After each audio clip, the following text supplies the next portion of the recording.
All right, Nicholas here. It's been a while. I did a video. I don't know how to call this a video, an audio. It's, sometimes if something just hits me, I would like to make an audio or a recording of it. Obviously, um, how do I explain this now? Obviously, the, this channel generally is just for me. So and I like it that way. So I would say it the way I believe. I don't know if people find it interesting, fine, but it's basically for me to air my experiences. What I want to discuss today is relying on yourself, build your own stuff. You know, as a freelancer or as somebody that is a programmer, most especially, or a software engineer, somebody that actually sells um services, sells his time for money in one way or the other, there is going to be a time when you would realize that selling your time for money is not going to be the best setup long term. Um, because no matter what you do, when you are selling your time for money, as you age, there are people that are going to have more time than you. The time I had available to me when I was 20 years old is different from the time I had when I was available when I'm 30 years old. I'm 30 years old, then 40 years old, then 50 years old. Not only the time as a singular parameter or variable, but time in the sense of how I want to spend it. The way I want to spend my time when I'm 20 is totally different from how I want to spend it when I'm 30 and 40. And time is one aspect or one variable. The next one is actually energy. So I remember when I was in my 20s, early 20s, I could sit down for almost 36 hours just coding, programming, doing stuff, and I'm happy. I feel good about it. Now I'm going to be 30 this May. I don't even want to dream of sitting down coding for up to 12 hours. I just don't want to do it. I don't have that energy or that passion or that fire in me to want to do it. Now, trying to compete with somebody at my age now, with somebody that is a very good programmer at the age of 20, I would always lose in terms of competing with speed or activity. But I would win if I'm competing in terms of experience and how to do things and knowing all those mistakes from doing it for so many years. You get so having all those things, it is easier for you to get more matured projects. For example, currently, if I have a project that is going to pay 40 million naira now currently, I could handle it perfectly, effectively. 40 million, 60 million, 80 million, and deliver on time and everything because I have strategy. I know how to get the job done. I've made all the mistakes. I know where to spend my time on how to build it. I know how to leverage AI to make sure it comes out perfectly. I have all the skill set to do it. But if the major question is, how many times would you wait or how many times would you depend on having a project that would pay you 40, 50, 60, 100 million naira?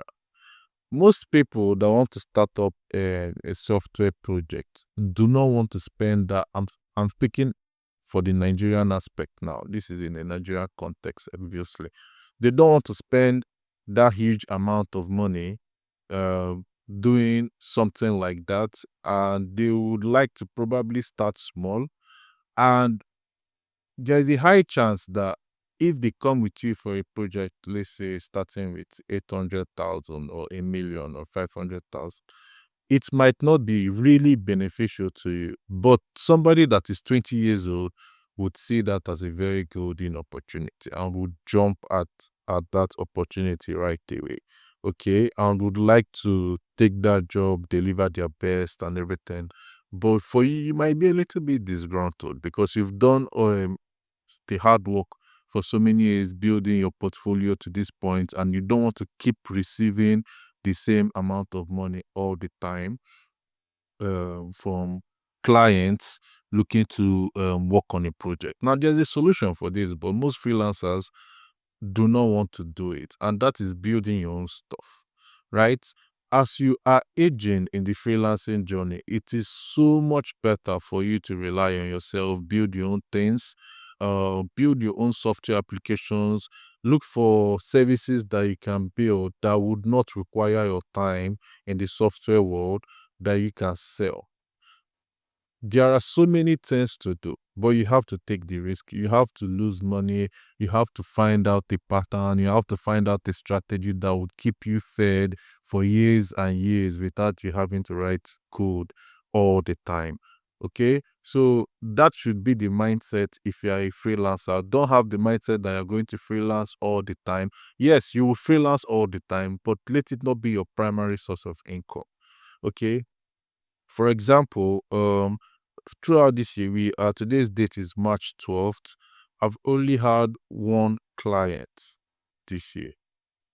If I was in my 20s, I'll be going crazy from just having only one client. I would actually be going crazy because I will not be able to seed, because only one client cannot keep you active for 3 months. But that is the game because as you age, your prices go up. And if you keep your prices the same, you end up still competing with so many other people. And you should also bear in mind that even as your prices do go up, you are still in competition with other people as well that are actually skilled in the freelancing game. And for somebody like me, I don't like competition. That's why I never participated or used Upwork, Fiverr, and all those. I don't like anything that has to do with competing fearlessly all the time. I don't want my livelihood to be dependent on I have to compete to get something. I want to be the best, put out the fact that I am the best, do my own work, do the grind. And if anybody is reaching out to me, they are reaching out to me not because they are pairing me with people, but because they want to work with me. So that has been my mindset for a very long time.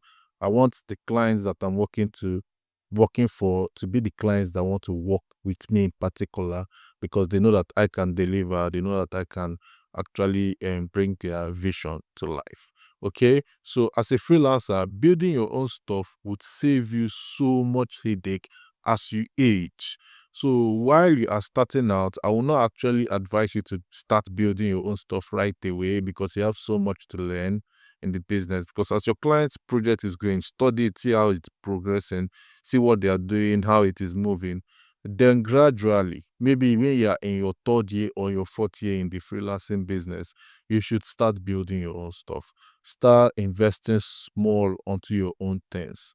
Right now, I invest more on my own projects than even investing on the client. I've stopped running ads on freelancing for a long time because I would rather spend my energy or my money on ads or anything I'm doing on my own products. Okay, so if freelancers come, fine. If they don't come, fine. If freelancers come and their price is not what I want to deal with, that's fine as well. If they come and their price is something that I would like, that's fine as well. So it means my livelihood is no longer dependent on freelancing. And try as much as possible when you are trying to build your freelancing journey to look at things that are costing you money that you don't really need. If you take those things out and invest them into your own product smartly, don't go and build something that people would never use and put it out there and put in your whole savings inside. You're going to regret it. But you have to do it small, small, gradually, gradually. Let your income or your sources of income be from your own services. As you age, it makes things easier for you. And as you try and build those things, don't accumulate more costs. Because I see a lot of freelancers that when they have started building their own stuff, they will now start hiring so many employees, and they will now start doing it. It becomes more headache. So what I mean is, you have been freelancing on your own for a while, then you decide to hire 10 new more employees. You bring in social media, you bring in developers, front end, back end, bring in all these things. You want to be the CEO, and you now start building your own products. And you will quickly notice that the more you bring people in, or the more you actually try to do both freelancing and building your own product and managing, obviously managing the team to do all that, the more you actually need clients. And the more you need clients, the more shaggy you would see. That's what in Nigeria, that's what we see. The more shaggy you would see, because if you keep your livelihood dependent on clients, it's a very, very difficult pattern lifestyle. Maybe for me, Sha, obviously, like I said, this is my own experience. I'm not speaking for the general public. So I also know that I, from my experience, dealing with clients all the time is not always a pleasant experience. Sometimes it keeps you up at night. So try as much as possible as you age to take that aspect down, to take it away, sort of. Let it not be something that you are keeping your entire livelihood and building your foundation on top of. Freelancing is very good to start. It's also good to maintain for the rest of your life, but it should not be the primary source, because you'd always have competition, no matter what, even from your standard level of people, below, higher, people are competing all the time. But if you build your own product, you may maybe probably still have competition from your own products, but it's yours. So you know the pattern, you know how to build it, you know where to move the needle, you know how to do it, and don't rely on just one product. Build as many products as you can. So this is all I have to say today. Bye bye.